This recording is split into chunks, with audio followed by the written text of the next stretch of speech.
The meeting is on inertial propulsion. Okay, well, to start out with, is there any inertial propulsion?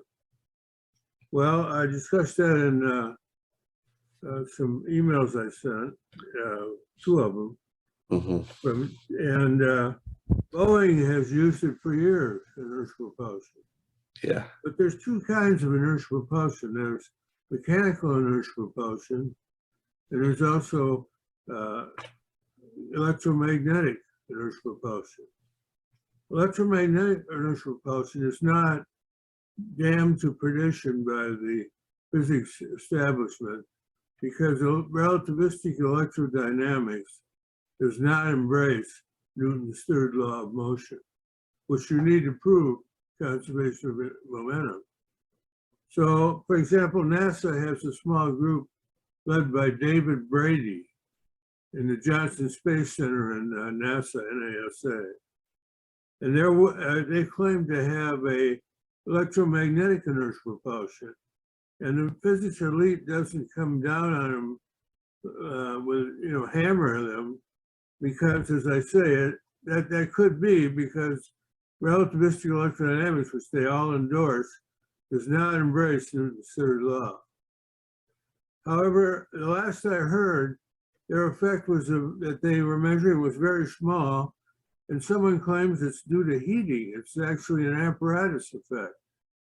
But the person who claimed this, if I remember correctly, has their own electromagnetic inertial propulsion, which they're pushing. So the situation is a little murky. But if there is electromagnetic inertial propulsion, it seems that it's very small effect.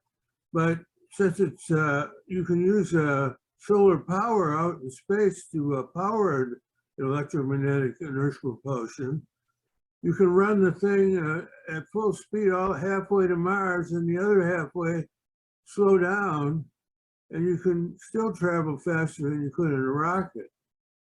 So that's the way that goes. Now, Boeing's inertial propulsion, which was delineated in a 2015 video, Boeing approved with a Boeing approved number, was mechanical inertial propulsion, which I think Boeing got a lot of blowback from this. That's not true. Newton said that there's no thrust from within, and furthermore, Emmy Noether's theorem shows that Newtonian mechanics is correct. Well, that's just a mathematical theorem. Physics is supposed to be experimental science rather than a theoretical science. But in actual fact, the engineers and scientists have all thoroughly signed on to Newtonian mechanics as if it was, as if it were the Pythagorean theorem, which no one really in their right mind disagrees with. So, but now Boeing, since they got a lot of blowback, seems to claim, if they say anything at all, their inertial propulsion is electromagnetic, which gets them off the hook, of course.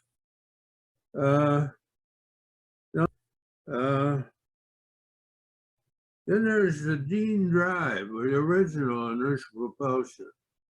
The Dean drive was some eccentric discs run on a shaft so that there's a lot of vibration. And somehow Dean figured out how to make an inertial propulsion device out of this vibrational setup. There were two things running opposed to each other, as I remember. And he got, at the time, this was when I was just a kid, maybe 8 years old, and I'm 79 now. At the time, there was a science fiction magazine run by John Campbell called astounding fact and astounding science fact and science fiction or something of that nature. I don't think that's exactly right, but that's about it. And he championed for a while Dean's drive, which he patented, I believe. But it turned out that Dean became very paranoid when he became close to being financially successful. And so he finally cut off all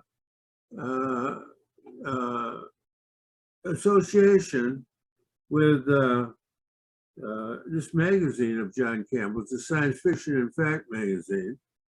And he threatened to sue him if he released any more information on his device.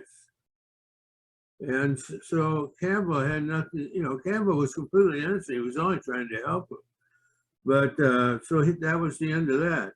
But strangely enough, when I was just a boy, maybe 7 or 8, I don't remember which, I was watching a Dave Garroway show on a black and white 8-inch television, I think it was.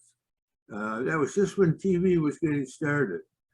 And there on the Garroway show, in walks Dean. And they demonstrated the device. It lifted off and started to vibrate. He cut power and fell down again. So there's no question about it that the thing worked. Well, why is that? Well, there's something called Davis mechanics, which you can, if you Google, you used to be able for $5 to get a PDF file about his mechanics. And he pointed out that Newton's mechanics was an idealization. When you have a body and another body crashes into it, everything doesn't happen instantaneously. There's a shock wave that moves through, which, however, moves extremely rapidly. So it's usually okay to use Newton's mechanics. But unfortunately, not always. Well, maybe fortunately, not always. And he claimed that Dean's drive worked because it got around Newton's mechanics because of the fact that the vibrations were traveling so slowly relative to the dimensions of the thing. And so it had to be taken into effect. You couldn't just assume that they had no effect. And so that used to be available on the internet for $5. Also, more recently, Professor Christopher Pavadoulis, who is now at the Technical University of Athens in Athens, Greece, in the Mechanical Engineering Department. And I think he's actually been made chairman of the Mechanical Engineering Department, has a paper on the Dean drive. It talks a lot about vibration, just like the Davis mechanics. And this can be, I believe, downloaded from ResearchGate. Eric Lathwaite, of course, you probably know about him. He has a video. He gave a talk before the Children of the Royal Society in, I think it was 64. I can't remember. I'll have to look it up. It's a 1974-75 Christmas lecture, and the link is http://gyroscopes.org/1974 lecture.asp. Hope that's not a typo. I never heard of ASP. You might want to look at that if you haven't already seen it, which you probably have. Now, I have a simulation, computer simulations, attempted computer simulation of the Milkovich oblique, in other words, slanted pendulum-driven cart.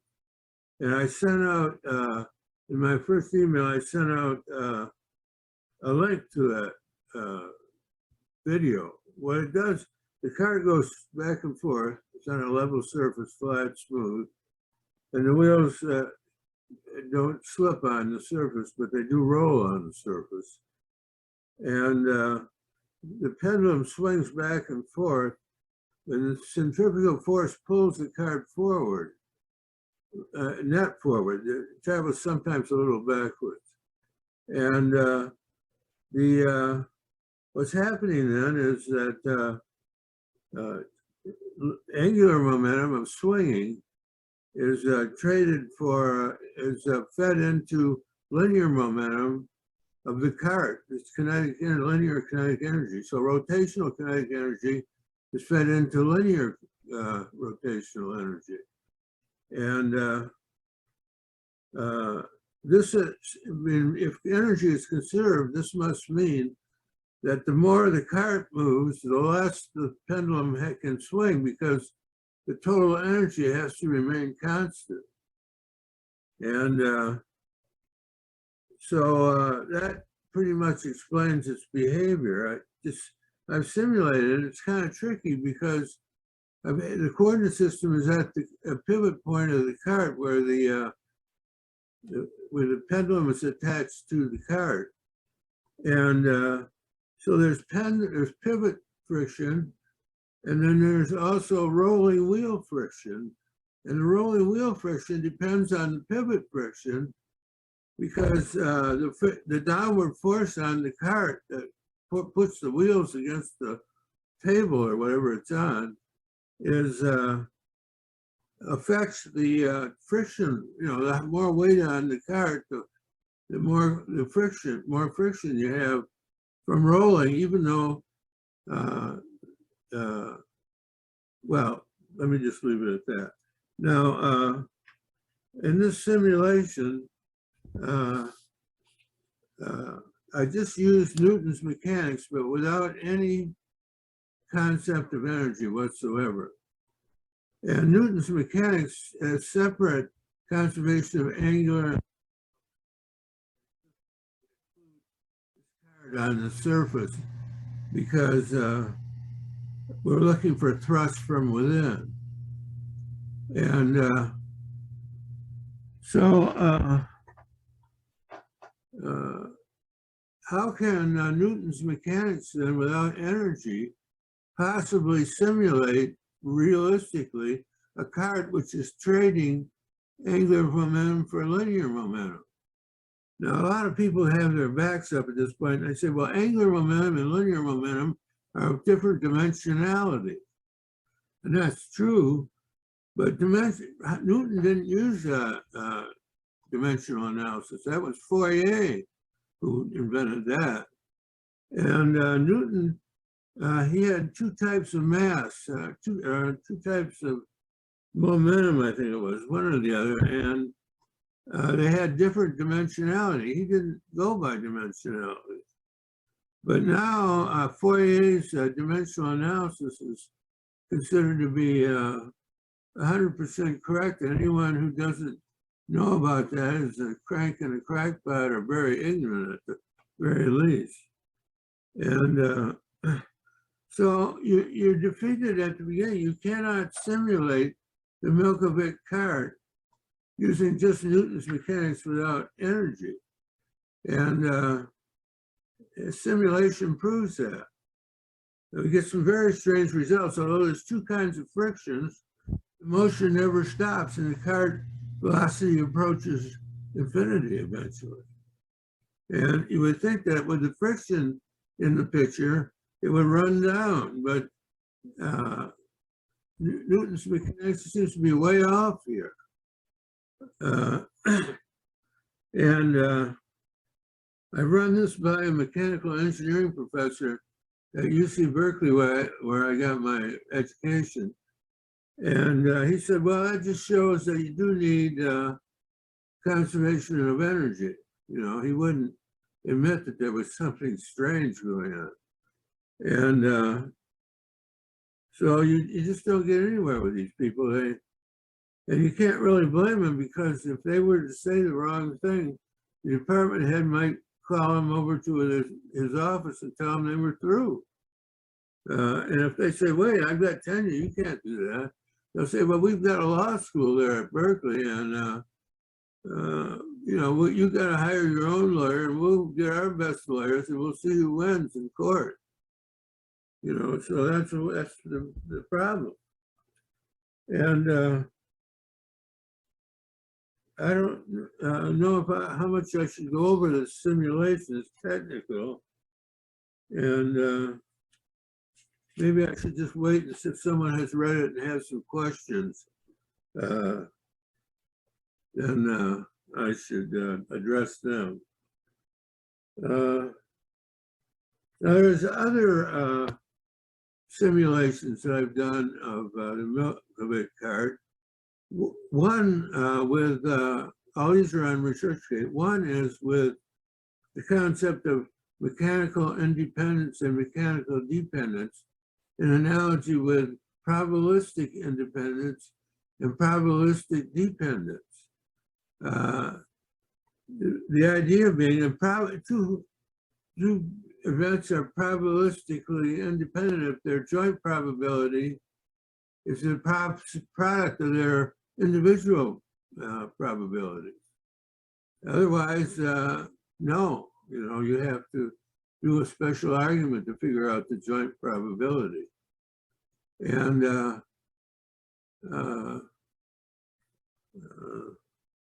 so the idea is, I got this idea from the device patented by Maurice Coulombe. He got both a US patent and a Canadian patent on it, of a watercraft based on some effect he notices. Coulombe was a tinkerer. He just liked to build things and fool with them in his garage, I guess. And he had a friend, Andre Michel, who is now head of the General Science Journal, or what, and he helped him out. But the Coulombe did not believe in conservation of energy. He believed in conservation of momentum a little bit, because he realized that you know, if you have a device which violates conservation of momentum, you've got something new. And so he found this effect, and then he built it into this watercraft he patented. And but he did not think in terms of conservation of energy or in terms of conservation of momentum. He just went by his tinkering. And so it's possible that this device violates both conservation of momentum and conservation of energy, both. Because the reason so many people have devices that they claim are okay from the energy point of view, but not from the momentum point of view, such as Boeing's technology, because that's what they've always done. There's an old saying: people don't see things the way they are. They actually are. They see things the way they are. They're according to their line of thinking. And every one I know in the inertial propulsion area that isn't, you know, probably a crank, believes in conservation of energy. But Maurice Coulombe was not an advocate of conservation of energy. And so his device then is not bound by this conservation of energy type thinking. It was just something he ran across. And I've got a brief paper on that. You can download on ResearchGate. I was going to send that along too, but I thought I've already sent too much. And this paper was a forerunner to the one, this Milkovich cart simulation, because it was two-dimensional, where they, in other words, in the cart simulation, they have the slant angle alpha from the vertical, from the horizontal, in the Columbia device, the slant angle vanished. And you can think of this as a sort of as a special case of the Milkovich card. With this concept of mechanical dependence, I was able to get an answer that looked a little bit more like it might yield the effect that Columbia had. And incidentally, he had a video of his effect on YouTube. But I was arguing with some people about a couple of years ago, I guess it was, about they ought to look at this video and it would show that they're wrong. Then the video disappeared. It was gone. And like a fool, I didn't download it. I never thought that that would happen. Yeah, but it did. You could see the effect was clear as day in the video, but it's gone now, you know. A lot of people go around taking down such videos because they say it's fake science and they want to help out real science. That's what they'll tell you. Maybe they actually believe it. So, all right. Now, also on this conservation of momentum, conservation of energy topic, Andre Michel has 2 books that you can expensive, but they're available on Amazon. They're not self-published books like mine. They're published by some company. And he throws in, well, he admits that conservation of momentum and conservation of energy are important in many cases. There are important cases. He denies that they hold on the atomic level, for example. So if you want to ever have a situation where energy does not seem to be conserved, you might consult Andre's 2 books, Andre Michel, M-I-C-H, I can't think of how to spell his name, I'm sorry. But his company is SRP Inc., I-N-C. Just if you type in SRP INC, you'll see his, he has a toy company, a science toy company, and he assembles some of his own toys, at least one of his own toys. And he does quite a good business. He's been in business for well over 10 years. In Canada, they don't have Social Security, so that's where he earns his living. And he may be paid a little bit for being head of the General Science Journal now, too. I don't know. Okay.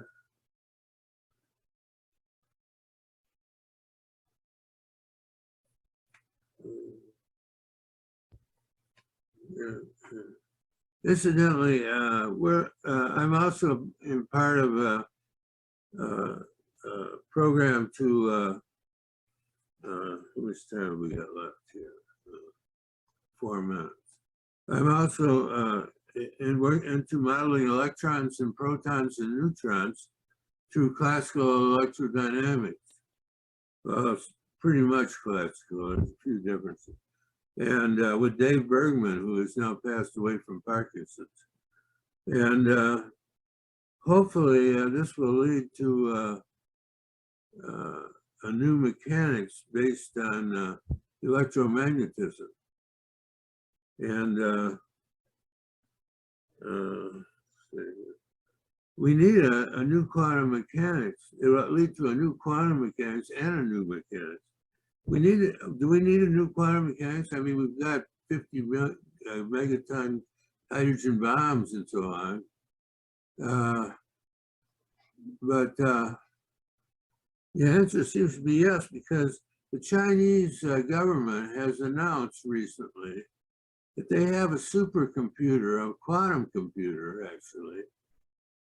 And in comparison with the Google quantum computer, which is the best we have, their quantum computer is 3 trillion times faster. That's not 3,000, that's not 3 million. It's not 3 billion. That's 3 trillion. And of course, what they're going to do with that is flesh out their social credit program. You know, they'll watch everybody every minute. If you're in an audience, they'll watch how many times a minute you blink. They'll watch, you know, they'll be able to do everything. So it looks like, you know, things are really going to get Orwellian in China. But getting back to this quantum mechanics, we feel that because quantum mechanics they won't allow it to be replaced by anything. They've really got themselves in a predicament now because computing is very important. And if you're 3 trillion times faster, I mean, golly.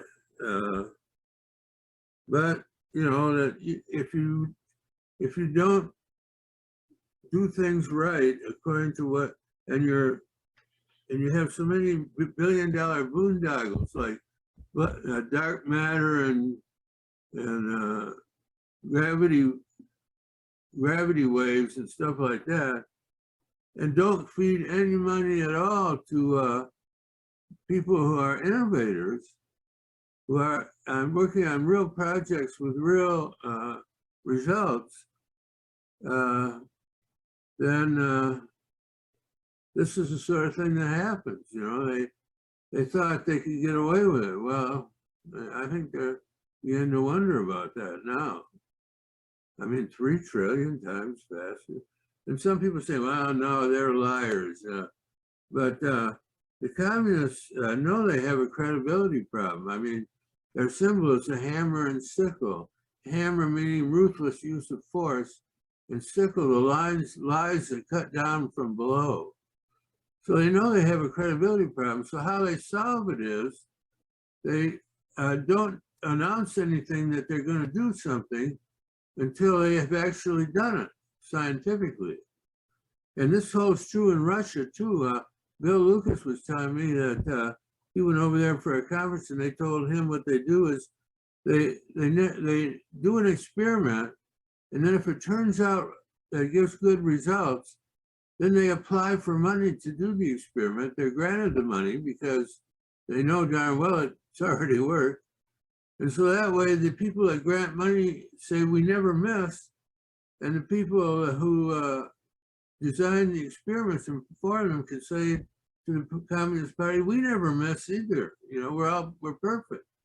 And they must, you know, some of the smarter people in the Communist Party must know this is all a scam, but it looks good, you know, on paper.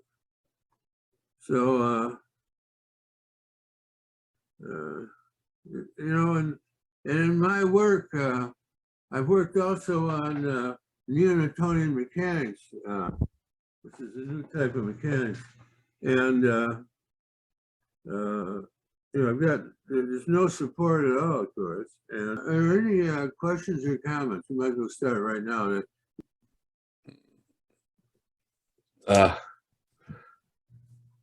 Well, I've looked into these things, and I'm in contact with various people, and it's sort of like Dr. Lowe, a Chinese American, sort of like worked out that Einstein's equivalence principle is wrong. So what Einstein says about that is wrong for a start. And also with Boscovich, between Newton and us now, there was a great deal more done on Newtonian physics than just what's normally taught at university. If you sort of like go into the middle of the 18th century, when they were teaching Newtonian physics, it was Britain that was teaching what Newton was saying, but on the continent of Europe, they were teaching what Boscovich was saying. And Boscovich, so say, went further than what Newton was saying. And so he was dealing with these forces, attractive and repulsive forces. And sometimes they were in balance, and sometimes they weren't in balance. And the way I look at that, that changes what Newton's saying about what changes what's being said about Newton's laws, because you then you're not having the equal and opposite reaction sort of thing always in experiments according to this extension to Newtonian physics, but that sort of thing just gets missed out from what is taught to physics students now. And so like my study, because I do it on the paper trail, that that Newtonian physics was really developed into what Boskowitz was talking about, and Einstein was really working from Boskowicz's theory, and Einstein got things wrong from Boskowicz's theory, and all those sort of things being missed out. Well, you know, there's Andre Assis, a Brazilian physicist. Yeah. Book, Relational Mechanics. Maybe that's somehow.